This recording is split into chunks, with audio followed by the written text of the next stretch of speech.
बोलिए। सच्चिदानंद भगवान की जय, सद्गुरुदेव भगवान की जय। कहा कि जड़ चेतन की ग्रंथि होती है क्या, कि हमें लगता ही है ऐसा कि सही में जड़ चेतन की ग्रंथि है या नहीं है, इसको बताएं। दूसरा प्रश्न है कि मैं कौन हूँ, मैं कौन हूँ ये हम कैसे जानें। पहले तो ये कि मैं हूँ कौन, दूसरी बात ये कि हम मैं को कैसे जानें, आत्मा को कैसे समझें, ब्रह्म को कैसे जानें। क्योंकि इतने दिन सुनते सुनते ये तो समझ में आ गया है कि मैं ब्रह्म हूँ, मैं आत्मा ही हूँ। मतलब थ्योरी में ये समझ में आ गया है कि मैं आत्मा ही हूँ। अब सवाल ये कि जाने कैसे हो, मैं को कैसे जानूँ। ठीक है, देखिए अभी आप जो जानते हैं वो क्या जानते हैं, आप अभी देहाध्यास के कारण ये जानते हैं कि मैं देह हूँ, ये जो शरीर दिख रहा है यही मैं हूँ। आप लोग नहीं, जगत के सभी लोग। आपको तो फिर भी थ्योरेटिकल पता है कि मैं आत्मा हूँ, लगता नहीं है ये अलग बात, लेकिन इतना समझ में आता है कि मैं आत्मा हूँ। क्यों समझ में आता है, क्योंकि 84 लाख योनियाँ रखी और सब कहते हैं ज्ञानी लोग के 84 लाख घूम के आए हो। तो ये घूम के कौन आया था, इस पर जब हम मनन चिंतन करते हैं तो ये समझ में आ जाता है कि मैं शरीर नहीं हूँ। क्योंकि शरीर तो हर बार मरता रहा, जितनी बार भी शरीर मिला, तरह तरह के शरीर मिलते रहे और शरीर मर जाता था। शरीर मर जाता था तो वो कौन सा तत्व है जो बार बार जन्म लेता है, वो क्या है जिसको हमें जानना है। तो आप ये देखिए कि आपने बहुत देखा है जगत में कि कितने ही लोग हैं जो आपके सामने चल बसे। आप जाते रहें, जब पता लगा कि कोई चला गया तो गए वहाँ पर, गमी में गए, गम प्रकट करने गए, उनको सांत्वना देने गए, है ना। तो वो कौन था जो चला गया, जब वो सामने पड़े हुए हैं। ये बात और है कि हिलते डुलते नहीं हैं, अब जलाने के लिए ले जाना है, तो वो क्या अभाव हो गया उसमें कि जो वो कुछ नहीं कर पा रहे। बस यही समझना है कि वो है ही कौन सा तत्व। तो जब हम इतना मालूम करेंगे, जानेंगे, गुरु से प्रश्न रखेंगे, तो गुरु बताएगा कि वो जीव जो था वो जीव चला गया।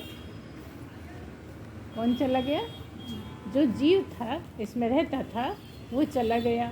और यही जीव 84 लाख में भ्रमण करता है। ये जीव क्या है, ये जो सूक्ष्म शरीर है वो जीव कहलाता है। जो 19 तत्व हैं वो जीव कहलाता है। जो 19 तत्व हैं वही जीव कहलाता है।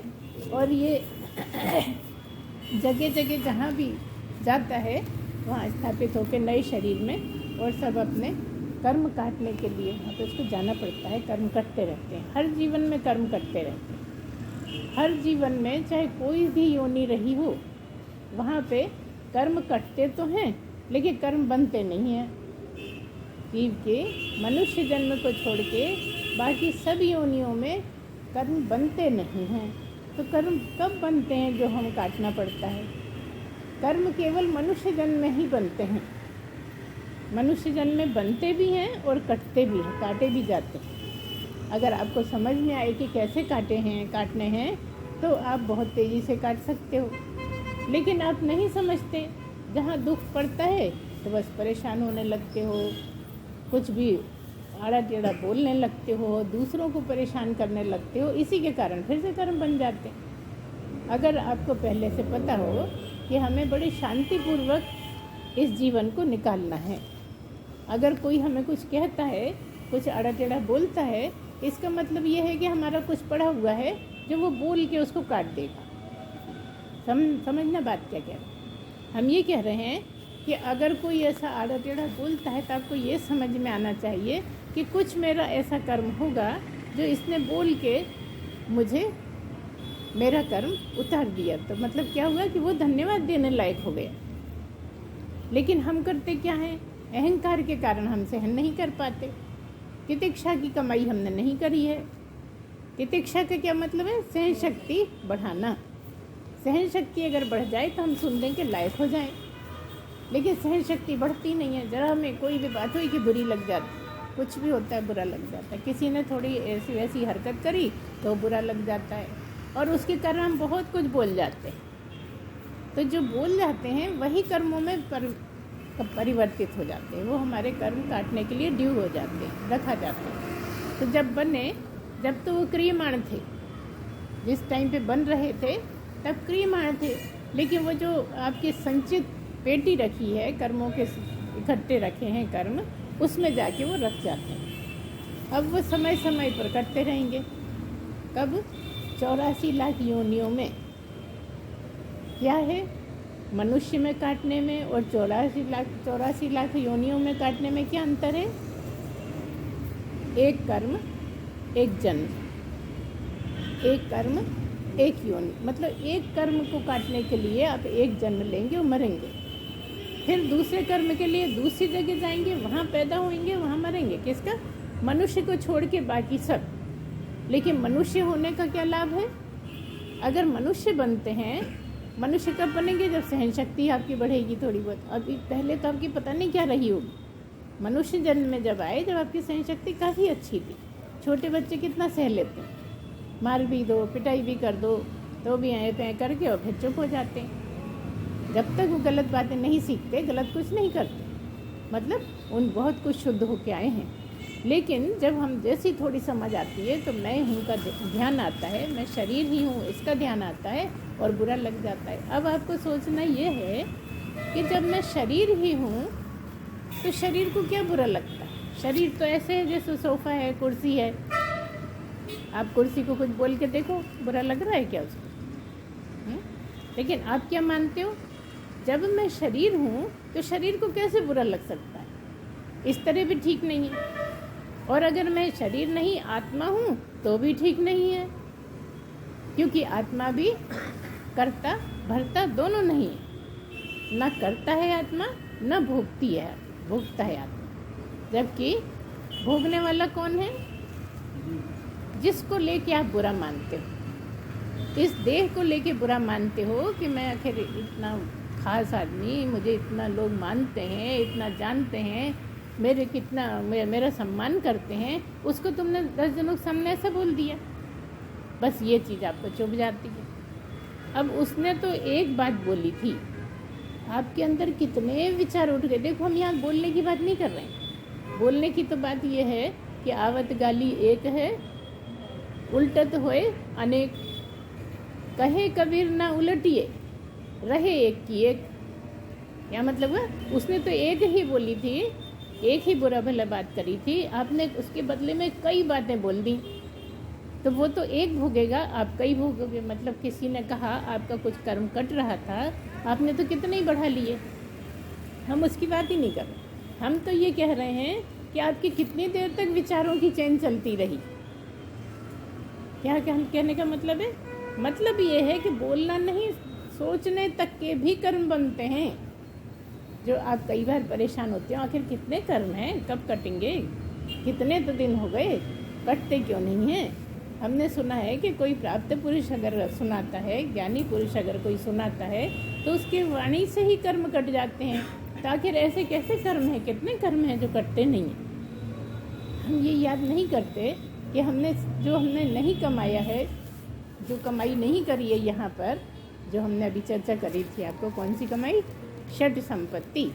षट संपत्ति की कमाई नहीं करी है, इसलिए हम ये नहीं सह पाते, कुछ भी नहीं सह पाते।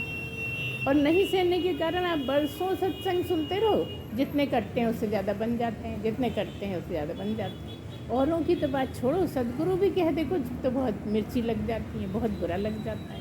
और बहुत सोचना पड़ता है कि हम देखो कितना आदर देते हैं, कितना करते हैं, जैसा कहते हैं वैसे सब करते रहते हैं, और तब भी ऐसे बोल दिया जाता है। अरे गुरु से ही कम से कम शुरुआत करो। गुरु कुछ भी कहे आपको बुरा नहीं लगना चाहिए। यहीं अपनी टेस्टिंग लो कि गुरु ने अगर कुछ कहा है, डांटा है, तो आपको बुरा लगा कि नहीं? अभी तो बहुत बुरा लग जाता है, किसी किसी को नहीं भी लगता होगा, लेकिन है तो चुभता तो जरूर। तो गुरु इसलिए है कि शुरुआत यहीं से करो कि गुरु तो मेरी भलाई के लिए बोलता है कुछ। गुरु किसी का बुरा करता है क्या? बुरा चाहता है क्या? किसी के लिए बुरा करना चाहता है कि आपका बुरा हो जाए, ऐसा कहीं उसकी इच्छा होती है क्या? तो ये आपको विश्वास नहीं है, अभी आपको ये विश्वास नहीं है कि गुरु मेरा बुरा कर ही नहीं सकता। भले ही मुझे कितना ही बुरा दिख रहा होगा कि ये बुरा कर रहा है, लेकिन ये बुरा कर नहीं सकता, उसमें कुछ ना कुछ अच्छाई छुपी होगी। ये चीज़ पर ध्यान जाए आपका, है ना। तो अगर इस चीज़ पे ध्यान जाए, ऐसे ये जो षड संपत्ति है उसकी कमाई इसीलिए आवश्यक है। जब तक षड संपत्ति नहीं कमाई जाए और उस पर वर्क नहीं किया जाए, उस पर काम नहीं किया जाए, तब तक आप यहाँ मनुष्य जीवन सही ढंग से नहीं बिता सकते और कर्मों का पोटला कई गुने बढ़ा के ले जाओगे। इसलिए सबसे पहले सत्संगी को यही सीखना है कि क्या है, समता में रहना, दम मतलब इंद्रियों का दमन करना, तितिक्षा मतलब सहन शक्ति बढ़ाना, और उपरति मतलब जगत से उपराम हो जाना। चलो अभी ये छोड़ दो, जब 5 हो जाएंगी तो वो अपने आप उपराम हो जाओगे, ठीक है।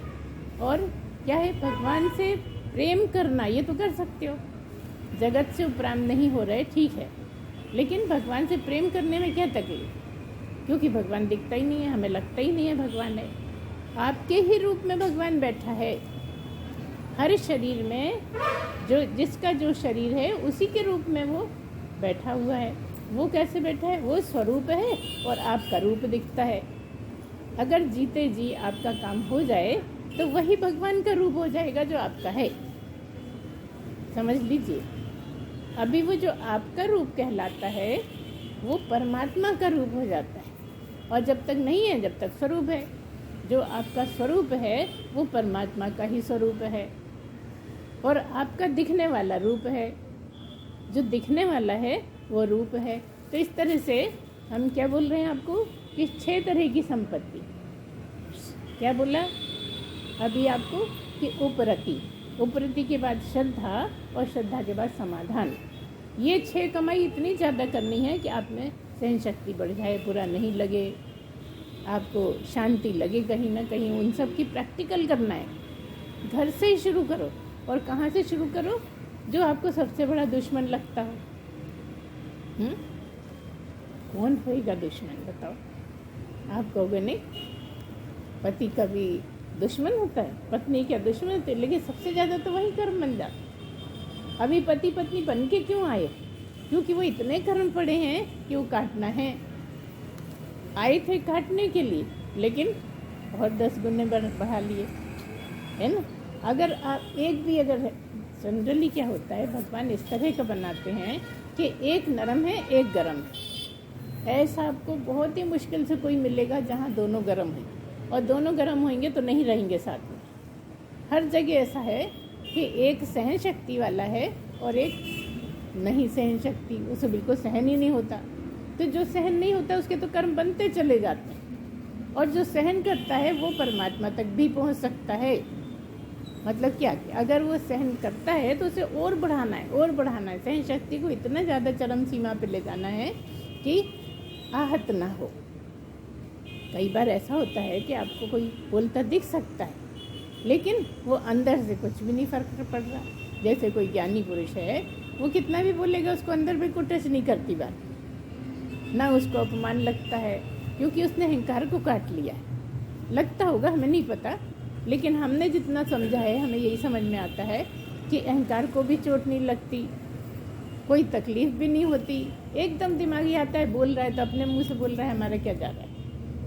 आप भी बोल सकते हो, समझ सकते हो क्या मौके पे इतना आपसे बनता है कि कोई कुछ भी बोल रहा हो और आपको बुरा अंदर नहीं लगे। बोले नहीं, आप समाज में डर के कारण नहीं बोले कि सब लोग क्या कहेंगे, लेकिन अंदर भी चले कि नहीं चले विचार, चले ना, वही चलना बंद हो जाए। आप उस टाइम पे देखोगे ये बोला है तो सही बोला है क्या, कुछ गलत बोला है कि ऐसा नहीं। आप तो एकदम कहते हो नहीं मुझ में ये है ही नहीं, इसने ऐसे ही बोल दिया। पता है ना, हर एक को ये लगता है। और वही बात दूसरे की बहुत दिख रही है, दूसरे की तो इतनी दिख रही है कि अभी हमने अपनी नहीं काटी है, मगर दूसरे को दिन भर सिखा देते हैं। कि ऐसा करो, ऐसा नहीं करना चाहिए, ऐसा। हमने सीख लिया क्या कि ऐसा नहीं करना चाहिए या ऐसा नहीं करें हम? पहले हम स्वयं उसकी प्रैक्टिस करें, तब हम दूसरे को बोलने के अधिकारी हैं। तो ये क्या बताया हमने? आपको बता रहे हैं कि षड संपत्ति के बिना देहाध्यास नहीं छूट सकता, और यहाँ पर देहाध्यास छुड़ाना है ना। देहाध्यास छुड़ा के और मैं ब्रह्म हूँ ऐसी भावना बनानी है। अब देह ही तो इतना परेशान किए हुए है कि वो छूटता ही नहीं है। दर्द होता है तो परेशान हो जाते हैं। एक बार कोई महात्मा थे, उनके पेट में बहुत दर्द हो रहा था। इतना दर्द हो रहा था कि वो चिल्लाने लगे। तो दूसरा साथी आया आश्रम में से, कहले अरे तुम तो आत्मा हो, तुम तो शुद्ध बुद्ध हो, तुम चिल्लाते हो, तुम तो आत्मा के लिए ब्रह्म हो। उसने कहा कि ब्रह्म हो तो क्या तुम चिल्ला रहे हो ब्रह्म हो गए? कहले ब्रह्म की ऐसी तैसी। अभी तो पेट दर्द हो रहा है, ब्रह्म का बाद में देखेंगे। ऐसा करके, क्योंकि सहन शक्ति नहीं। थोड़ी देर के लिए दुख रहा है, कोई सदा के लिए थोड़ी दुखता है। कोई भी तकलीफ होती है थोड़ी देर के लिए होती है, कोई तकलीफ थोड़ी ज़्यादा देर के लिए होती है। तो उतनी देर आपके मन को इतनी सांत्वना रहे, दें आप सांत्वना कि जब सुख नहीं रहा तो दुख भी थोड़ी रहेगा, ये भी निकल जाएगा। मैं अपने कर्म क्यों बढ़ाऊँ? ऐसे टाइम पे मैं अपने कर्म क्यों बढ़ाऊँ? ये बात आपके पास रहे ना हमेशा तैयार। देर नहीं लगे, जब तक बना लिए कर्म तब याद आया कि मुझे तो ये करना था, तो सब बेकार हो गया, है ना। अच्छा चलो, इतनी देर बाद भी आ तो गया ना। अगर बाद में भी आने लगे तो कुछ समय बाद समय पर भी आने लगेगा। अभी तो बाद में भी आने की फुर्सत नहीं है। हो गई बात, गालियाँ दे दी, बुरा भला कह दिया और बाद में दूसरा काम लगना। अरे तो उसका कहा ही ऐसा था, अरे वो बात ही ऐसी करता है इसलिए बोल नहीं पड़ता, है ना। कैसे अपना तुम पक्ष लेते रहते हो, स्वयं ही अपना पक्ष लेते रहते हो, किसी की ज़रूरत ही नहीं है तुम्हें। जबकि जब तुम अपने आप पे टेस्टिंग करो तो विपरीत दिशा में खड़े हो जाओ। इसको डांटो कि तुमने ऐसा क्यों किया। जब तक डांटोगे फटकारोगे नहीं तब तक नहीं हो पाएगा। अब दूसरों को तो डांटना फटकारना में आता है, लेकिन अपने को कहाँ आता है? तो सीखो, थोड़ा शुरुआत करो, है ना। अकेले में बैठ के इन चीज़ों की शुरुआत करो और दृढ़ निश्चय करो। और जब दृढ़ निश्चय करोगे तो कई बार हो भी जाएगा, है ना। जहाँ भी जो गड़बड़ियाँ होती हैं कि हम उस टाइम पे समता में क्यों नहीं रहे, उस टाइम पे हम तैश में क्यों आ गए, है ना। जैसे इंद्रियों का दमन है तो कुछ प्रकृति का ही नियम है कि जो अपोजिट रहते हैं उनसे अट्रैक्शन होता है। कोई भी होगा, पुरुष है तो महिला से अट्रैक्शन लगता है, महिला है तो पुरुष से अट्रैक्शन लगता है। तो ये आपका अट्रैक्शन ख़त्म कैसे हो, आप उसके लिए करो, कुछ खोज करो कि भाई मेरे घर में मेरे भाई भी तो हैं, उनसे हो रहा है कि अट्रैक्शन। हिंदू धर्म की ऊंचाइयाँ देखिए आप, वही सड़क पे चलने वाला आदमी है, वैसा ही भाई भी है। लेकिन भाई के साथ हम कितने भी दिन रह सकते हैं, पिता के साथ हम कितने भी दिन रह सकते हैं, बहन के साथ हम बड़ी पवित्रता से रह सकते हैं। बहन पूज्य हो जाती है। जैसी बाहर औरत है वैसी ही हमारी बहन और माँ भी है। लेकिन वो पूज्य क्यों लगते हैं? भावना। क्या मतलब निकला, निष्कर्ष क्या निकला कि भावना बनाना पड़ता है कि एक को छोड़ के बाकी सब मेरी माँ है या बहन। अगर ज़्यादा उम्र की है तो माँ है और कम उम्र की है तो बहन है। इतने अच्छे दोनों रिश्ते मिले हुए, फिर भी आपको एकदम पत्नी की जगह रखने की क्यों ज़रूरत पड़ेगा? पत्नी तो है ना, एक ही काफ़ी। जब पांडवों के 5 के बीच एक थी तो मनुष्य को एक क्यों नहीं पूरी पड़ रही? एक के अलावा क्यों इधर उधर भटकता है, क्यों जाता है कहीं किसी को कहीं किसी को, सारी सब पत्नी बन जाती और फिर गाली देता है औरतों को, है ना। तो ये क्यों है? क्योंकि हमें अपने पर कंट्रोल नहीं है। सत्संग क्यों होता है? ताकि हम अपने पे कंट्रोल करना सीखें। ऐसा नहीं है कि रोज़ सुन लिया और चलेगा या सुन लिया और चलेगा, सारी ज़िंदगी सुनते रहो, कुछ नहीं होना। उसकी प्रैक्टिस करो कि आपके सामने कोई भी हो तो आपकी नज़र बहन की तरह रहे या माँ की तरह रहे। जब माँ से बहन बात करते हो तो क्या आपका परेशानी लगती है आँखों को? कुछ आराम से देख के बात करते हो, लेकिन किसी महिला को देख के घबरा जाते हो कि कैसे बात करें। कुछ तो ये भी लगता है कि लोग क्या कहेंगे, है ना। वो ठीक है, वो बहुत अच्छी बात है कि आप जिस तरह बात करना चाहते हो लगातार नहीं देखते, ये तो आपके लिए अच्छा है, क्योंकि महिला भी घबरा जाएगी, वो नहीं करना चाहिए, नज़रें झुकी सी रहें। लेकिन आप ये सोच के क्यों नहीं बात कर सकते कि जैसे मेरी बहन वैसी है। इसलिए कई लोगों की बहुत आदत रहती है कि जब बात करते हैं तो फिर बहन बहन करके बोलते हैं। ध्यान दिया होगा आपने, कोई कोई लोग होते हैं कि अगर ज़बरदस्ती नहीं कर पा रहे हैं तो ऐसा है बहन, ऐसा नहीं है बहन, ऐसे करके बात करते हैं। तो ये आपको एक युक्ति समझ में आती है ना करने के लिए। ऐसे ही महिलाओं को कोई है अपोजिट वाला है तो भैया भैया करके कर सकते हो, लेकिन खाली बोलने के लिए भैया नहीं। सनातन धर्म को अपमानित नहीं करना है। भैया मतलब अंदर से भैया। अगर हमारे 2 भाई हैं तो तीसरा हो गया उतनी देर के लिए, अगर 4 हैं तो ये 5वां हो गया। इस तरह से आप सारी दुनिया को अपने भाई और पिता की तरह देख सकते हैं, आप सारी दुनिया को माँ और बहन की तरह देख सकते हैं। बहुत आसान है। हम वो जो षट संपत्ति के लिए प्रैक्टिकल करना है उसके बारे में चर्चा कर रहे हैं, है ना। और जहाँ तक श्रद्धा की बात है तो श्रद्धा तो आदर से ही होती है। सदगुरु की श्रद्धा, अगर आपके मन में बहुत आदर होगा कि यहाँ सदगुरु बैठे हैं, मुझे नहीं बोलना चाहिए, तब आप उस सीमा तक जा पाओगे जिसकी ज़रूरत है। हमारे सामने तो गुरुदेव होते हैं तब हम बिल्कुल ही नहीं बोलते, ना पास वाले से बोलते हैं, ना किसी से बात करते हैं, ना देखते तक नहीं, कितना भी कुछ हो। तो हमें तो किसी ने सिखाया नहीं।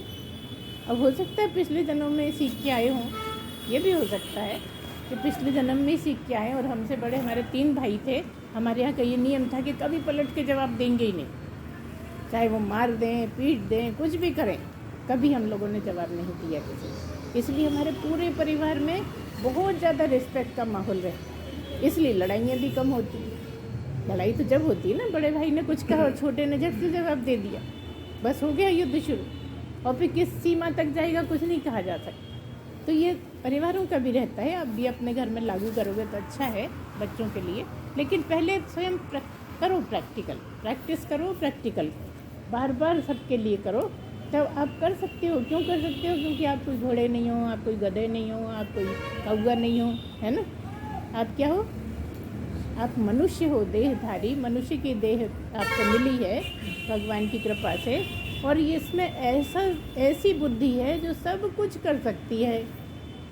जब इतने पावरफुल हाथी को बस में कर सकती है, इतने खतरनाक शेर को बस में कर लेती है ये बुद्धि, तो हम ये छोटी छोटी टुच पुच बातें नहीं कर सकते क्या? करना चाहते ही नहीं, भूल जाते। बस जो आदत पड़ी है उसी में। तो फिर ये कब सुधारोगे आदत? कौन से जन्मों में सुधारोगे?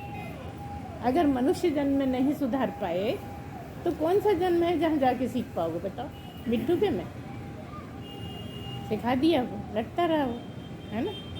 मिट्टू के जन्म में क्या होता है? मिट्टू की आदत होती है जो सिखा दो वो बोलता रहता है। तो एक बार क्या हुआ, किसी के यहाँ मिट्टू पला हुआ था, है ना। तो मिट्टू को बोलता था, तो कोई दूसरा पेड़ पर आके बैठता था तोता, उसने बोलना सीख लिया मिट्टू की बोली से, वो भी बोलने लगा, है ना। क्योंकि वहाँ सुनता था कि मिट्टू से दूसरे क्या बोल रहे हैं, फिर मिट्टू क्या बोल रहा है, ऐसे कर करके उसने सीख लिया था। लेकिन रहता था वो मिट्टू की ग्रुप में। एक बहेलिया था जो पकड़ता था मिट्टू, पकड़ पकड़ के बेचता था बाजार में। वो बहेलिया क्या करता था, मिट्टू पकड़ लेता था, उसकी रोजी रोटी थी कि बाजार में बेच देता था, पिंजरे भी रखता था और रख दे देता था। अब मिट्टू को जब पकड़ने के लिए आया, ये वाला बोलने वाला मिट्टू था जिस ग्रुप में था, वहाँ जब वो बहेलिया आया तो पेड़ पे बहुत सारे मिट्टू बैठे दिखे उसे, बहुत से तोते बैठे थे। तो उसने कहा ये अच्छी जगह है, यहाँ पे ज़रूर फंसेंगे 2-4। ऐसे करके उसने जाल फैला दिया, और जाल फैला के दाना डाल दिया। अब जैसे मिट्टू ने देखा तो कहने लगा बहेलिया आएगा, दाना डालेगा, हम नहीं फंसेंगे, हम नहीं फंसेंगे। फिर बहेलिया आएगा, दाना डालेगा, हम नहीं फंसेंगे। और जैसे ही दाना देखा, आके फुर्र से सब मिट्टू बैठ गए। और क्या बोलते जा रही? बहेलिया आएगा दाना डालेगा, हम नहीं फंसेंगे, हम फंसने वाले नहीं। और फंसे पड़े, सबके सब फंसे पड़े, जितने आए दाना खाने सब फंस गए। तो जितने आए थे सफाई करने वो सब फंसे ही चले जा रहे है ना। जानते हैं कि ये जन्म ऐसा है, जानते हैं कि उसने जाल फैलाया है, और तब भी फंस रहे हैं। आप भी जानते हो कि इस जन्म में, क्योंकि सत्संग में बैठते हो, आपको पता है हमें जीवन कैसा बनाना है, हम कैसे नहीं फंसेंगे ये भी तो सीखना है कि नहीं फंसेंगे, नहीं चलेंगे, है ना। फंसे हैं उसको, उसी के लिए तो आए हैं खुलने, मुक्त होने आए हैं ना। इतने फंसे पड़े हैं तो किसी गुरु की शरण में जाके मुक्त हो जाएं कि और जाके पिंजरे में रहने लगे। हमें तो ऐसा लग रहा है कि पिंजरा ज़्यादा घनीभूत होता जा रहा है। पहले थोड़ी दूर दूर सरिये वाला था, फिर और देखना पड़ा तो और पास वाला, क्योंकि उसमें से भी निकलने की कोशिश करते थे कि फंसे ही रहेंगे। तो आप ज़रा प्रयत्न करिए, तब आप, हम देखो दोनों साथ में चल रहे हैं आपके प्रश्न, है ना। क्या चल रहा है कि आपको कैसे मुक्ति पाना है, इस सब चीज़ से बाहर कैसे निकलना है, और बाहर निकलने की बात चर्चा चल रही है। और कैसे बाहर निकले का मतलब मैं जानूँ मैं क्या हूँ, कैसे जानूँ, उसके लिए षट संपत्ति बहुत आवश्यक है, और षट संपत्ति पे काम करना आवश्यक है, उसकी प्रैक्टिस करना आवश्यक है। और केवल हम बताएं आपको षट संपत्ति ही अगर अच्छी कमा ली है और याद किया है, उसका नहीं कह रहे, आपने जीवन में उतार ली है क्या, आपका 6 गुण बहुत अच्छे से आ गए हैं, तो निश्चित जानो मुक्ति होना ही है। ऐसा कोई कारण ही नहीं है कि मुक्ति नहीं हो। कई लोग बोलते हैं कि हमने षट संपत्ति का कुछ नहीं किया, हमने तो सुना ही नहीं था, हमने तो पढ़ा ही नहीं था, लेकिन देखो हमारा हो गया ना। हम पूछते हैं किसने कहा आपसे, बोलने को तो हमारे गुरुदेव कहते हैं कि कोई भी बहुत बोल लेता है। 8वीं क्लास का बच्चा बहुत बढ़िया बोल लेता है, क्योंकि आजकल डिबेट होते रहते हैं ना, हमेशा से हो रहे हैं, हमारे टाइम पे भी होते थे, डिबेट होते हैं। तो आप उनसे कहो, एक से कह दिया तुम पक्ष में बोलो, एक से बोल दिया विपक्ष में बोलो, और दोनों शानदार बोल रहे हैं। बोलने की तो इतनी गुंजाइश है कि किसी भी सब्जेक्ट पे कितना भी बोला जा सकता है। कला अगर है आपके पास बोलने की, तो ये बोलने की कला है, ये मुक्ति की नहीं। बोलने की कला और मुक्त हो जाने की कला है ही नहीं, मुक्ति की कोई कला ही नहीं है। क्योंकि न तत्र चक्षुर गच्छति, न वाग गच्छति, न मनो, न विद्मो, न विजानीमो, कुछ भी काम नहीं आता। आपको ये इतना सुंदर शरीर मिला है, इसमें कर्मेंद्रियाँ भी हैं, ज्ञानेंद्रियाँ भी हैं, मन बुद्धि भी है, लेकिन कुछ काम में नहीं आता, सब निरर्थक, बिल्कुल बेकार। काहे के लिए? मैं को पहचानने के लिए। मैं समझ में नहीं आती, न कर्मेंद्रियों से समझ में आती, न ज्ञानेंद्रियों से समझ में आती, फिर किससे समझ में आती? किसी से समझ में नहीं आती। षट संपत्ति आपकी बहुत स्ट्रांग हो जाए तो आपका काम बन जाए, क्योंकि कर्म तो लगातार कट भी रहे हैं, बन भी रहे हैं। अगर कटते रहें और बने ना, तो निश्चित, इसमें कोई शंका हो तो बोलिए, कि कर्म कटते ही रहें और बने ना। और षट संपत्ति ऐसी विद्या है जहाँ कर्म बनते नहीं। अगर आपने जीवन में लागू कर लिया है और उसको प्रैक्टिकल में ला रहे हैं, रोज़ प्रैक्टिस में लाते हैं, तो निश्चित जानो कि आपकी मुक्ति इसी जन्म में पक्की है। लेकिन होता ही नहीं, ये करते रहते हो। अब आप कहो कि तो क्या बच्चों को डांटे? नहीं, बच्चों को आवश्यक है समझाना पहले, और नहीं समझते हैं तो कभी थोड़ा सा आंखें दिखा दी, तब भी नहीं समझते हैं तो थोड़ा सा झूठ मत मारें, तो भी आप देखो। आपका बच्चा होता है तो कोई आप मारना थोड़ी चाहते हो, और गुस्से में मार देते तो फिर रोते हो कि नहीं? खूब रोए हो आप बच्चे पालते समय। क्यों? क्योंकि मारा भी हमने और रो भी हम रहे। अच्छा, दूसरे का बच्चा होगा तो जोर से मार देंगे, चल हट यहाँ क्यों उदम कर रहे, और अपने बच्चे को या तो मारेंगे नहीं, और मारेंगे तो फिर रोएंगे। क्यों? ये मैं और ये मेरा, मैं और मेरे में फंसे, तरह तरह से फंसे हैं। एक चीज़ थोड़ी है, बहुत सारी चीज़ें हैं जिससे हम फंसे हैं और जिसको दूर नहीं कर पा रहे। अगर हम दूर कर पाएँ तो हम तो वैसे ही आत्मा ही हैं, हम कोई शरीर थोड़ी हैं। शरीर तो टेम्परेरी लगता है कि मैं शरीर हूँ, क्यों लगता है? क्योंकि बाकी सब योनियों में शरीर से ही सोचते थे, शरीर को ही सोचते थे, डंडे पड़ते थे, भागते थे, डंडा दिखा दे तो सांप जैसा, जो खुद ही डंडे जैसा है, डंडा दिख दे तो भागने लगता है सांप भी। कबूतर आते हैं, आजकल भोपाल में कबूतर बहुत हो गए, कबूतर आता है और डंडा देखता है तो भागता है बिल्कुल, और इतना ढीठ है कि कितना भी भगाओ तो भी आता ही आता है। वैसे ढीठ हम लोग हो गए कबूतर देते भगाए जाओ, भागता ही नहीं, फिर आ जाएगा, मार भी खा लेगा तो फिर भी आ जाएगा। इतना ढीठ हमने कोई जानवर नहीं देखा जितना कबूतर है ना, उसको भगाना बहुत मुश्किल का। तो हम ये बोल रहे हैं आपसे कि आप अगर अपने आप को सुधारना चाहते हैं तो बस षट संपत्ति अपने दिमाग में रखिए हमेशा, हर कभी उसका रिवीजन करते रहिए, अंदर ही अंदर उसको दोहराते रहिए कि क्या क्या हमें करना है। अब आपको वो षट संपत्ति लेके बैठ गई, आप प्रश्न ही ऐसा किया है, अपने प्रश्न किया है तो उसके लिए कैसे कर पाएंगे? इसका जवाब तो यही है कि वो जो जीव है ना, जो हर योनि में शरीर को ही मैं मानता रहा।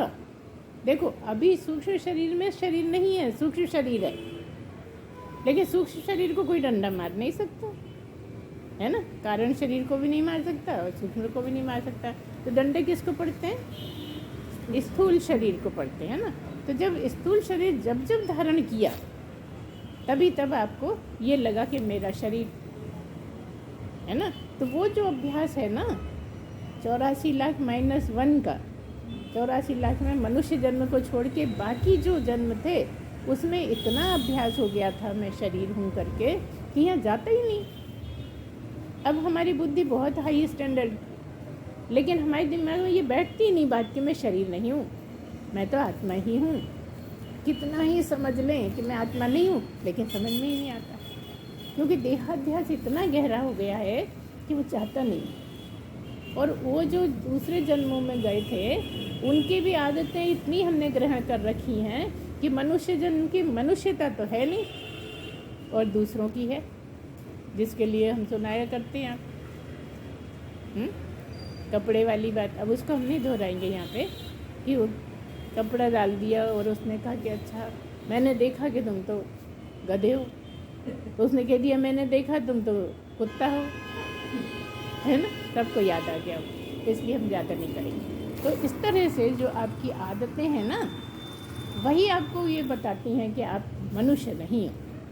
मनुष्य होने के लिए आपको ये सब अभ्यास करना पड़ेगा, और जब सहन शक्ति बहुत बढ़ जाएगी तो आप तो हो ही क्या, मनुष्य क्या हो, ब्रह्म ही हो, आत्मा ही हो, है ना। इसमें इतनी मुश्किल क्या है? बात ही उसकी कर रहे हैं कि जब आपकी ये बहुत ज़्यादा प्रैक्टिस हो जाएगी तो आप समझोगे कि ये शरीर तो थोड़े दिन के लिए मिला था, अब मनुष्य जन्म में क्यों मिला है, मेरा उद्देश्य क्या है, बस उस पर नज़र रहेगी तो हो जाएगा आपका। जब आपने इतनी कमाई कर ली, उसको करने लगे, तब कर्म तो कट रहे हैं लगातार, लेकिन बन नहीं पा रहे, है ना। और बन भी रहे हैं तो रोज जो क्रियमाण होते हैं वो बहुत जल्दी जल्दी कटते हैं, अगर मौका मिल जाए तो जल्दी जल्दी कट जाते हैं। क्योंकि जैसे कच्चे फल, किसी पेड़ में बहुत फल लगे शुरू में, अभी फूल के बाद फल आया तो आधे फल तो वैसे ही झड़ जाते हैं ना, ऐसे ही आधे कर्म तो आपके वैसे ही ख़त्म हो जाते हैं। लेकिन आप उसको दोहरा के इतना पक्का कर लेते हो कि संचित बॉक्स में चले जाते हैं। आप ही जिम्मेदार हो उसको। मान लो आपको कोई बात बुरी लगी तो आई गई हो गई, जाने दो, उसको क्या सोचना। सोच के उसको इतना कड़क कर लेते हो कि अब जन्म चाहिए, उसको काटने के लिए जन्म चाहिए, क्योंकि हर फसल तो 1 महीने में आती नहीं है। कोई फसल 3 महीने में, कोई फसल 1 साल में, जैसे तुअर की दाल तो 1 साल में आती है, और आम पेड़ में लग रहा हो तो 13-14 साल में, कोई 7 साल में फलता। ऐसे ही कर्मों का मामला, जो हल्के कर्म हैं वो तो कटते रहते हैं, लेकिन जो संचित होकर पक्के बन गए हैं वो प्रारब्ध के रूप में आते हैं बाद में, उसके लिए अगला जन्म चाहिए। अब हम तो स्वयं ही जिम्मेदार है ना, जन्म लेने के, अपना जन्म बार लेने के लिए जिम्मेदार हम ही हैं। और अगर आपने मनुष्य जन्म में थोड़ी प्रैक्टिस कर ली, ज़्यादा नहीं थोड़ी की भी कर ली, तो हम पक्का कहते हैं कि मनुष्य ही बनोगे। क्योंकि अब नीचे नहीं जाना है। आपने इतने कम कर्म बनने दिए हैं, इतने ज़्यादा काट लिए हैं कि मनुष्य बनने की योग्यता क्यों है? क्योंकि सहन शक्ति बढ़ गई है। मनुष्य जन्म में सहते नहीं है, इसलिए नीचे जाना पड़ता है। कितनी कोशिश करे परमात्मा आपके कर्म कटवाने का, लेकिन आप बढ़ा ही लेते हो। अब जब नहीं मानते हो तो कहते चल भैया तो ले जाना ही पड़ेगा, वही डंडे पड़ेंगे तब थोड़ा ठीक होएगा, है ना। खूब डंडे खा खा के भी क्या ठीक होते हैं? कट जाते हैं, ठीक नहीं होते। कर्म कट जाते हैं डंडे खा खा के, परेशानियाँ उठा उठा के। जंगलों को, जानवरों को देखो ना, एक जानवर दूसरे जानवर को खा रहा है और तीसरा जानवर उसके लिए तैयार है जो खा रहा है, क्योंकि अब मुंह तो उसका एंगेज है। मुंह में तो कोई दूसरा जानवर है, अब तो वो कुछ कर नहीं सकता। जैसे अजगर का देख लो आप, अजगर को भी खाते हैं बड़े बड़े जानवर। तो जब वो दूसरे जानवर को मुंह में लिए, ना तो फेंक सकता है ना खा सकता है, फंसा ही हुआ है मुंह उसका, तो दूसरा जानवर उसको काटने लगेगा, मारने लगेगा। ऐसी हालत में कैसे जीते होंगे? कभी सोचा आपने कैसे कैसा टाइम निकाला होगा? कितने कितने कष्ट सहे होंगे। और मनुष्य जन्म मिला है तो निरर्थक जाने दे रहे हैं, सुनते भी नहीं, सत्संग भी सुनना नहीं चाहते। क्या? अरे नहीं भैया, बेकार की बातों पे नहीं पढ़ते, हमारे पास इतना टाइम नहीं है, फालतू बातें नहीं। इस तरह से हम मनुष्य जन्म को बर्बाद कर देते हैं। हम नहीं, हमारे जैसे बहुत से। तो अगर हमें ये सब समझ में आए और हम इसका प्रैक्टिस करें तो हम बहुत कुछ कर सकते हैं ना। क्या कर सकते हैं? क्योंकि हम जानते हैं कि हम यहाँ आए हैं, जगत में आए हैं, यहीं पे जी रहे हैं, यहीं पे हम काटेंगे कर्म और यहीं पर हम मुक्त भी हो जाएंगे। कैसे हो जाएंगे? कर्म काट काट के। कैसे? शांति पूर्वक कर्म काट के। अब बताओ, शांति का किसको याद है? चाह सबको है, शांति की चाह सबको है। कोई ऐसा दुनिया में नहीं है जिसको शांति की चाह नहीं है। लेकिन शांत कौन रह पाता है? कोई रह पाता है? अपने को कंट्रोल इतना कर पाता है कि सही टाइम पे शांति ग्रहण कर ले? अरे होता ही नहीं हमसे। तो क्या करें गुरु माँ, आ ही जाता है गुस्सा, है ना। ये बड़ी मजबूरी। जैसे किसी दूसरे ने ला के सिर पे डाल दी, या होली खेलते ना, दूसरे ने ही रंग डाल दिया, अब क्या करें? हम तो बहुत बच रहे थे मगर डाल दिए। यहाँ तो तुम ही हो भाई, तुम ही तो रंग चढ़ा रहे हो। सारे रंग तुमने ही अपने ऊपर डाल रखे हैं। इतने रंग बिरंगे हो गए हो कि शुद्ध आत्मा दिखती नहीं, समझ में आती नहीं, पता लगता नहीं कि आत्मा नाम की कोई चीज़ भी है क्या। सुना तो बहुत है लेकिन समझ में नहीं आती। समझ में आना बड़ा आसान है, अगर समझने की कोशिश करी जाए तो मुश्किल नहीं है। कैसे मुश्किल नहीं है? क्योंकि ये जो रहता है ये सब इतना कैसे हो जाता है चेतन, ये कैसे सब कुछ समझने लगता है, जानने लगता है। और मैं कहता हूँ, मैं करता हूँ तो समझ में नहीं आता, लगता है कि कर रहा, मैंने किया, मैं करता हूँ। जितना अहंकार होगा उतना ही करने का अहंकार होगा। जिसका जितना ज़्यादा अहंकार होगा उतना ही करने का, कि मैं ही कर रहा हूँ, मेरे से ही दुनिया चल रही। और जितना अहंकार कम होता जाएगा तो सब कुछ करके मैंने कुछ किया ही नहीं।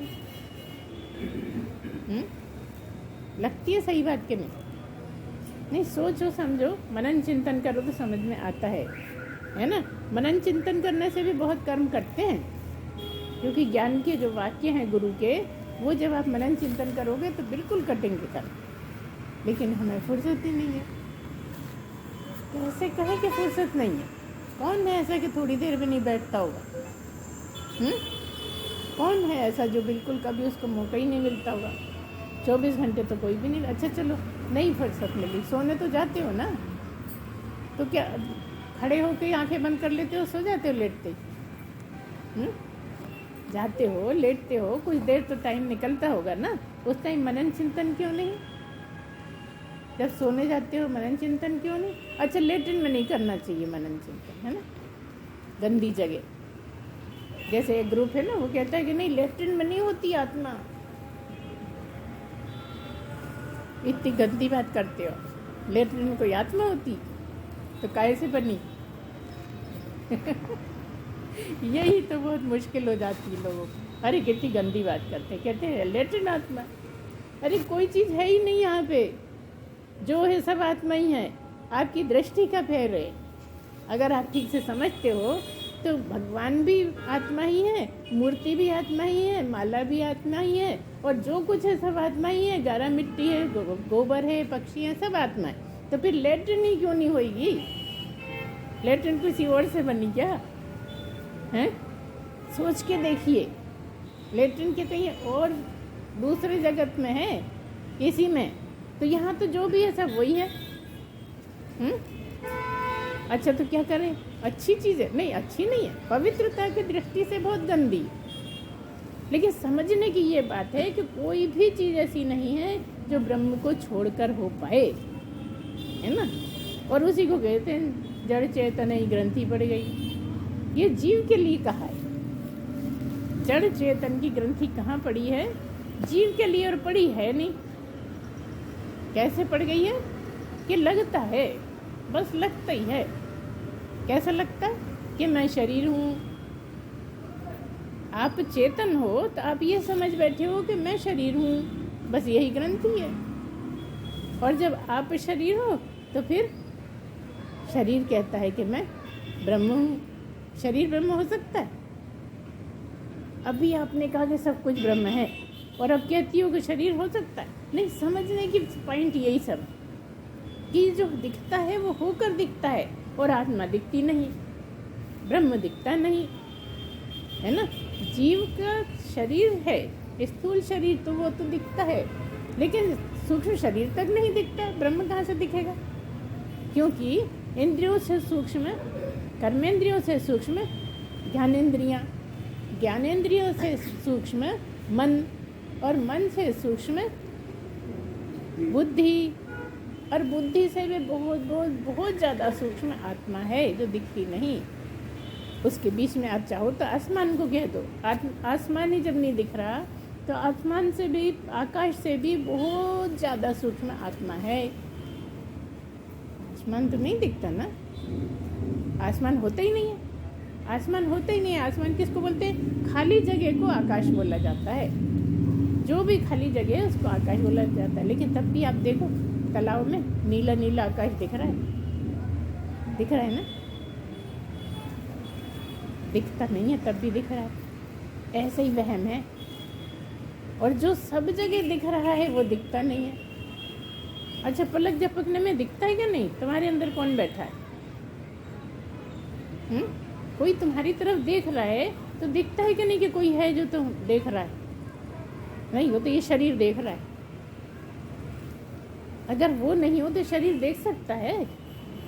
वो जो इन आंखों से देख रहा है वही तो परमात्मा। वो जो कानों से सुन रहा है वही तो परमात्मा। आप नहीं। आप कहते हो मैं सुन रहा हूँ, आप नहीं सुन रहे, वो है इसलिए सुन रहे हो, है ना। तो एक है चेतन मतलब आत्मा, और एक है जड़ जिसकी इतनी देर बात कर रहे हैं, देहाध्यास, है ना। ये जो हैं दोनों, इनको अनन्याध्यास हो गया। एक दूसरे का ओढ़ लिया है उन्होंने, उससे अलग नहीं हो पाते। अन्य हूँ ऐसा नहीं मान पाते। जैसे ये नहीं समझ पाते कि मैं शरीर से अन्य हूँ, मतलब दूसरा हूँ। ये शरीर है और मैं अलग हूँ, ऐसा नहीं समझ में आता। इतना ज़्यादा देहाध्यास के कारण अनन्योध्यास हो गया है। अनन्योध्यास मतलब अन्य नहीं। आत्मा अन्य है, आप अन्य हैं, एक नहीं है। ग्रंथि भी कहो तो एक नहीं है। ग्रंथि में भी दो सिरे हैं, है ना। तब ग्रंथि होती है, मतलब ग्रंथि से मतलब गांठ, गठान, जबकि इसमें तो गांठ हो ही नहीं सकती। ये जो दिखने वाली चीज़ है उसमें नहीं दिखने वाली की गांठ कैसे बनेगी?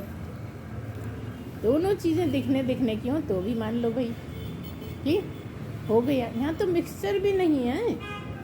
दाल चावल मिल गए, मिक्सचर हो गया, खिचड़ी बन गई, है ना।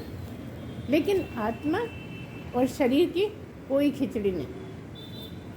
इसलिए गीता में आ जाता है एक जगह कि मैं नहीं हूँ शरीर, मैं मरता नहीं हूँ। शरीर तो मरता है, मैं शरीर नहीं हूँ, मतलब शरीर तो मरता है और मैं शरीर की तरह नहीं मरता। क्या मतलब हुआ? शरीर मरे तो मरे, मैं काहे को मरूं? जब राम नहीं तो मैं काहे को मरूं? एक ये भी आती है लाइन कि मरते रहें, जिसको मरना है मरते रहें, लेकिन शरीर भी मर जाए मैं काहे को मरूं? जब राम नहीं मरे, आज तक है कि नहीं राम? कौन से हैं राम? वो शरीर वाले हैं क्या? वो तो मरे थे। कौन कहेगा कि राम नहीं मरे? कौन कहेगा कृष्ण नहीं मरे? कृष्ण का तो सबूत है ना, महाभारत में सबूत है कि मरे, शरीर छोड़ा, उनके पैर में तीर लगा और मरे। लेकिन कृष्ण मरे क्या? वो तत्व जो कृष्ण को कृष्ण बनाता है, वो तत्व जिसको समझ लेने से राम राम बन गए, बस वही हो, वही आप हो। क्योंकि वो तत्व राम में भी था, वो तत्व कृष्ण में भी था, और वो तत्व आप में भी है। तो वो जो तत्व है वो आप हो। इसलिए कह देते कि ग्रंथि पड़ी नहीं है, लगती है। क्या कहते हैं?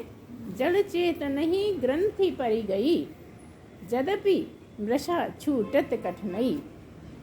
जबकि वो झूठ है, मृषा मतलब झूठी, झूठ क्या है ही नहीं। और कैसी लगती है? यद्यपि मृषा छूटत कठिनाई, और छोड़ने में, उसको खोलने में बड़ी दिक्कत आ रही है, खुलती ही नहीं है। हम सोचते हैं कि हो जाए मोक्ष, और होता ही नहीं है। वो ग्रंथि खुले तो मोक्ष हो, ऐसी बांध रखी है उसको कि खुलने का नाम नहीं लेती। तो जो जड़ चेतन की ग्रंथि है वो क्या है? वो ग्रंथि इस तरह से है जो तदाकार हो गई, जो उसी की तरह का आकार ले लिया है। जो हम बोलते हैं ना, लोहे को आगी में डालने की बात अभी चर्चा हुई। लोहे को आगी में जब डाला तो लोहा तो ये समझ लगा मैं आगी हो गया, है ना, और आगी समझ लगी कि मैं लोहा हो गई। ऐसे ही शरीर समझ लगा मैं चेतन नहीं हूँ, मैं ही ब्रह्म हूँ, मैं ही आता जाता हूँ, मैं ही खाता हूँ, सब कुछ मैं ही करता हूँ। और इस गफलत में चेतन तक भी जड़ जैसा हो गया, जबकि हो नहीं सकता। चेतन जड़ हो नहीं सकता, लेकिन दोनों को वहम हो गया। ये ग्रंथि है, इसको भी भ्रम है और उसको भी भ्रम है। जड़ को बोला क्या भ्रम होएगा बताओ? जो जड़ ही है उसको क्या भ्रम होगा? लेकिन है भ्रम कि मैं चेतन, है ना। जड़ को भ्रम क्या है? कि मैं चेतन हूँ। शरीर कहता है मैं आत्मा हूँ, और जब इसमें रह रही है आत्मा तो उसको लगता है मैं जड़ हूँ। यही है, यही ग्रंथि है। और यही ग्रंथि सुलझती इसलिए नहीं है क्योंकि हमने षट संपत्ति का अभ्यास नहीं किया और हमने चिंतन मनन नहीं किया। श्रवण तो हमने खूब किया, और श्रवण करते करते भी घर में चक्कर लगाया है, बाजार में चक्कर लगाया है, पड़ोस में बैठे आए, तब भी सोचिए आप बैठे यहाँ हो लेकिन यहाँ नहीं बैठे, शरीर रखा है। अब शरीर रखे रहने को आप कहो बैठना, तो आत्मा तो वैसे ही बैठती नहीं। आत्मा कहीं हो एक जगह तो बैठे उठे खड़ी हो।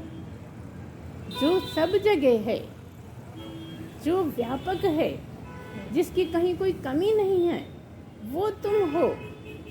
सोचिए, आप कहोगे कि भाई जब व्यापक है तो हमें सब दिखना चाहिए, अमेरिका का भी दिखना चाहिए, आकाश का दिखना चाहिए, कौन सा नंबर का एरोप्लेन उड़ रहा है, तो यहाँ क्या कारण है जो नहीं दिखता?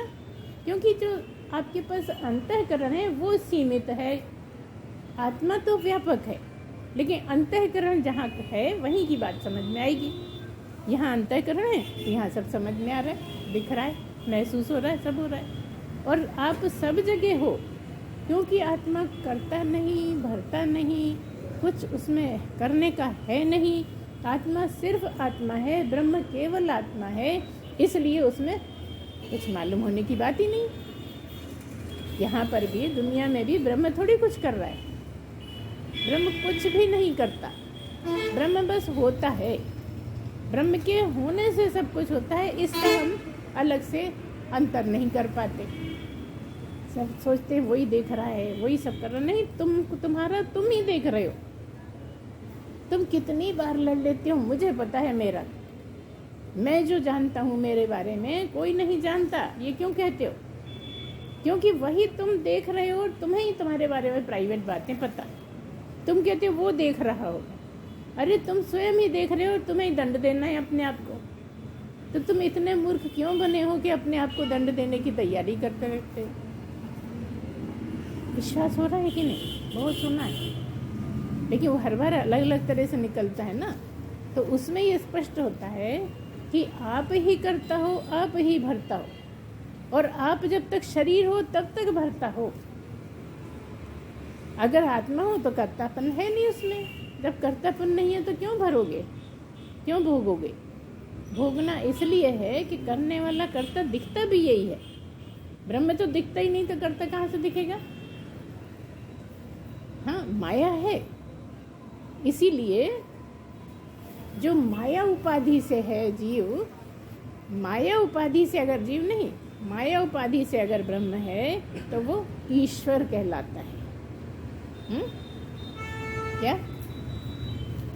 ईश्वर कहलाता है। और अंतःकरण है तो जीव कहलाता है।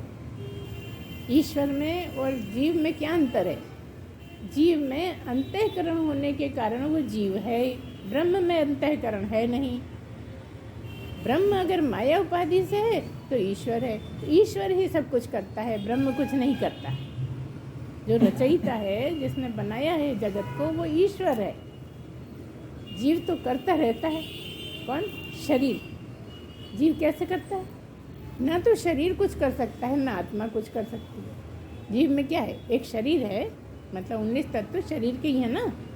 19 तत्व जो है वो कुछ कर नहीं सकते बिना आत्मा के, और आत्मा कुछ कर नहीं सकती शरीर के बिना। निश्चित है ना बात?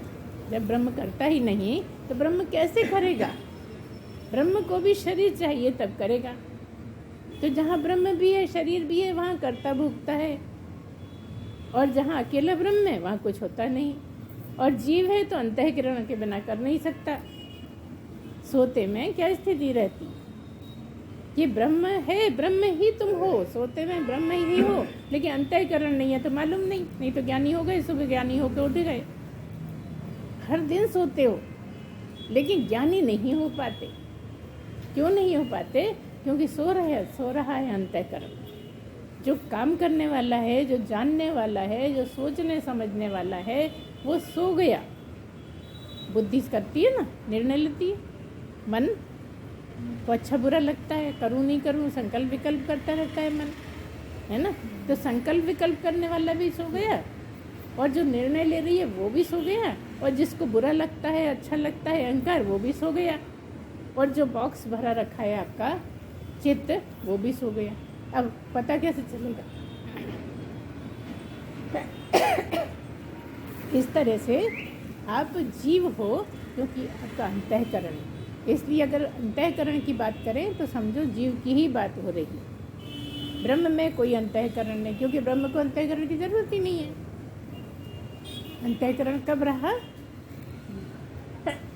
जब एक से अनेक हो गए। बात याद आई ना? क्या? बहुश्यामी एकोमेव बहुश्यामी, मैं एक से अनेक हो जाऊं, इतना ही है। लेकिन जो हो गया वो सदा से है। बड़ी अटपटी बातें हैं इसमें अध्यात्म में। अभी कहा कि एक से अनेक हो जाऊं इसलिए इतने सारे हो गए, तो क्या क्या समझ में आ रहा है? निर्णय क्या निकल रहा है? जैसे ब्रह्म ही हो गया, होता है ना। इसीलिए तो कंफ्यूज होते हैं। ये बारीक बारीक बातें बहुत बहकाती रहती हैं। कहते हैं एक से अनेक हो गया तो साफ तो पता लग रहा है कि ब्रह्म से जीव हो गया, लेकिन नहीं, ब्रह्म से जीव हो ही नहीं सकता। जीव सदा से है। जीव अनादिकाल से का मतलब जीव हुआ ही जब वो वैसा था। गहराई से सोचिए आप क्या बात कह रहे हैं। हम ये कह रहे हैं कि वो जीव कहलाएगा ही जब वो समझे, जाने, देखे, सोचे, निर्णय ले, संकल्प विकल्प करे, तब होगा ना। इसलिए कहा है कि अनादिकाल से जीव, अनादिकाल से जीव ही था, लेकिन ब्रह्म होने की गुंजाइश है। अब ब्रह्म है तो जीव हो नहीं सकता, क्योंकि ब्रह्म तो सदा एक सा है। ब्रह्म जीव भी नहीं होता, हाँ, ये कह दिया जीवो ब्रह्म युना पर। क्यों कह दिया? क्योंकि ब्रह्म में जीव में ब्रह्म होने की गुंजाइश है, और अभी आज इसी वक्त भी ब्रह्म है ना। कमी क्या है कि शुद्ध नहीं है, बुद्ध नहीं हो, नित्य ब्रह्म में नहीं हो, इसलिए नहीं हो। अगर शुद्ध बुद्ध नित्य मुक्त ही हो तो आज भी हो। कितना मुश्किल है, तुरंत ये बात करके तुरंत ही वो बोल देते हैं। कोई दिमाग खराब तो नहीं है? अभी के अभी कह दिया कि ब्रह्म नहीं, और अभी के अभी कह रहे हैं कि ब्रह्म। क्या तमाशा बना रखा है। अध्यात्म ऐसा ही है, इसीलिए बहुत गूढ़ है, इसीलिए वो सही सही समझ में नहीं आता। तो जब आप षड संपत्ति का बहुत उपयोग कर लेते हो और अच्छा आपको आदत पड़ जाती है, तब कभी तुम नहीं प्राप्त करते, उसकी ही कृपा हो जाती है तो प्राप्त हो जाता है। इसलिए हम कभी नहीं ये कह सकते कि हमने प्राप्त किया। अगर हमने कहा कि मैंने प्राप्त किया, मतलब मुझसे ज़्यादा मूर्ख कोई है नहीं। देखिए, ऐसी बात है। और जहाँ भी ये एहसास है, जहाँ भी ये कहने में आता है कि मैंने पाया, मेरे को हो गया, नहीं, बिल्कुल नहीं हुआ, बहुत दूर खड़ा है। अभी तो उसको ये भी नहीं पता कि कहना नहीं है। ये बात जानने के बाद बिल्कुल नहीं कहना है कि मेरे को प्राप्त हो गया। अब देखो, हमने यही मान के बहुत दिन तक नहीं बोले। अब गुरुदेव कहते हैं क्या कहोगी नहीं तो लोगों को पता कैसे लगेगा? अब बताओ कैसे कहें? तो भगवान भरोसे भैया, जिसको इंट्यूशन होएगा वो आ जाएगा, पूछ लेगा। जिसको ज़रूरत होएगी, जिसके भाग्य में होएगा वो आ जाएगा, और जिसके भाग्य में नहीं होगा तो नहीं आएगा। अब भाग्य भरोसे बैठे हो क्या? इतना जीवन में संघर्ष किया और अब भाग्य की बात करते। इसलिए कई बार कह भी देते हैं हमसे लोग कि आप इतनी ऊंची जगह बैठे हो और आप कर नहीं रहे कल्याण के लिए काम। आपके तो बहुत शिविर होना चाहिए, आपका तो जगह जगह होना चाहिए, आपको तो जगह जगह जाना चाहिए। अब बताओ, एक चना बोलो,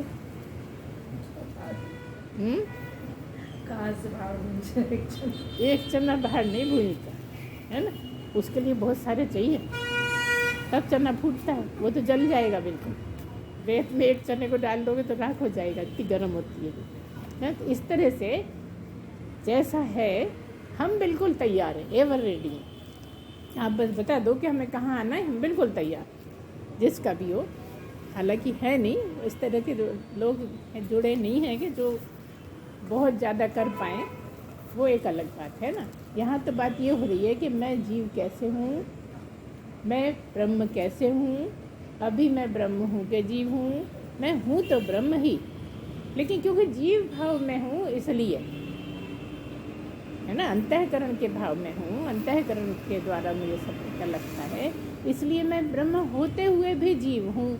लेकिन मुझे पता है जीवो ब्रह्म ही ना, पर जीव ब्रह्म ही है और अभी के अभी मुक्त है। तो केवल यही तो समझना है कि मैं जीव नहीं, मैं ब्रह्म हूँ। मैं शरीर नहीं, मैं आत्मा हूँ। जीव कौन है? जो शरीर को मैं कहता है वो जीव है। जो शरीर को मैं की भावना रखता है वो जीव है, और जो शरीर रहते मैं ब्रह्म हूँ की भावना रखता है वो ब्रह्म है। इतनी छोटी सी बात है, जरा में कह दी जाती, और पाने के लिए, जानने के लिए जन्मों लग जाते। क्यों? क्योंकि शुद्धि नहीं है, क्योंकि बुद्ध नहीं है। षड संपत्ति के बाद थोड़ा बहुत बुद्ध होंगे, है ना।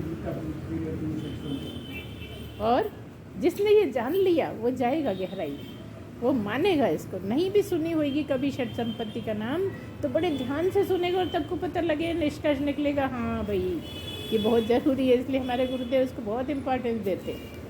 षड संपत्ति की बहुत उन्होंने चर्चा करी है और हम भी करते रहते हैं। तो क्या मतलब है, अब गुरु के चेले तो करेंगे ही, है ना। जो गुरु ने सिखा दिया वो एक ही बार में सारा पी गए हम। जब गुरुदेव का सुना ना, हम पहली बार जब वहाँ गए, आपको बीच बीच अपनी बात करते हो लेकिन निकल ले आती है। जब शुरू में हम गए गुरुदेव के यहाँ, तो बहुत सारी किताबें बिक रही थी, तो ये किताब अच्छी है, ये किताब अच्छी है, लोग कह रहे थे कि ये वाली बहुत अच्छी है, ये वाली बहुत। हमने एक किताब खोली और थोड़ा सा कहीं कहीं देखा, फिर उसने कहा नहीं नहीं ये वाली देखो। हमने कहा सब में एक ही लिखा, पहले ही दिन कह दिया कि सब में एक ही बात लिखी है, किसी में ऐसी लिखी होगी, किसी में वैसे लिखी होगी, किसी में तैसे लिखी होगी, लेकिन लिखी एक ही बात होगी। जबकि पढ़ पढ़ के दिमाग खपा खपा के भी नहीं समझ पाते कि एक ही बात चल रही, क्योंकि ब्रह्म तो एक ही है ना। उसकी अब इतनी बार हम बोलते हैं, कुछ अलग बोलते हैं क्या, लेकिन हर बार अलग। ये अध्यात्म है, सब कुछ अलग लेकिन बात एक ही है। बस जितना ये सेंटेंस बोला ऐसा ही है ये अध्यात्म, कि तुरंत के तुरंत चित, तुरंत के तुरंत पुट। कह देते ना चित भी वेरी पुट वेरी, मतलब गलत तो कुछ हो ही नहीं सकता ब्रह्मज्ञानी के लिए, कुछ भी गलत नहीं हो सकता। आप जो बोलोगे उसी को सच बता देंगे। सिर फिरे हैं ये तो इनको कुछ समझ में नहीं आता, क्योंकि सब कुछ ब्रह्म ही है ना, ब्रह्म से अलग कुछ है ही नहीं। तो अच्छा है तो भी ब्रह्म, बुरा है तो भी ब्रह्म, मिश्रित है तो भी ब्रह्म है ना। पागल है तो ब्रह्म तो नहीं होएगा ना, कह रही है नहीं। सब ब्रह्म है तो फिर सब में नहीं आया क्या पागल? सब ब्रह्म ही है तो कुछ भी है ब्रह्म ही है। जो दिखता है वो भी है और जो नहीं दिखता वो भी है, क्योंकि ब्रह्म दिखता ही नहीं। अब ब्रह्म तो ब्रह्म है ना, जो दिखता ही नहीं, तो जो नहीं दिख रहा वो भी ब्रह्म है।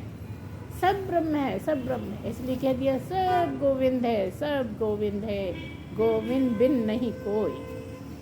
सारा का सारा गोविंद ही है, मतलब सब ब्रह्म ही है। यहाँ ब्रह्म को ही गोविंद कहा जा रहा है।